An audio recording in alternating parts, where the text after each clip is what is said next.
अस्सलाम वालेकुम friends, welcome to Urdu sweet home. नाजरीन, आज की वीडियो में आपको चेहरे की छाइयों, पुराने से पुराने दाग धब्बों और चेहरे की मध्यम स्किन को ग्लो करने का बहुत ही आसान नुस्खा बताऊंगी। इंशाल्लाह ताला इसको इस्तेमाल करने से आपको छाइयों और झाइयों की शर्मिंदगी का सामना नहीं करना पड़ेगा। बहुत ही आसान इलाज है, लेकिन इससे पहले मेरे चैनल को सब्सक्राइब करें और बेल आइकन को जरूर दबाएं ताकि मेरी तमाम वीडियोस का नोटिफिकेशन आप तक आसानी से पहुंच सके।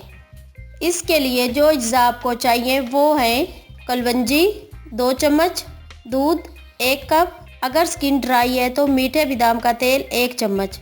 इसको बनाने का तरीका ये है कि पूरी रात के लिए कलवंजी को दूध में भिगोकर रख दे। सुबह तक कलवंजी फूल जाएगी। अब कलवंजी को ग्राइंडर करें और पेस्ट बना लें। 30 मिनट के लिए चेहरे पर लगाएं। इसके बाद रोज वाटर से चेहरा धो लें।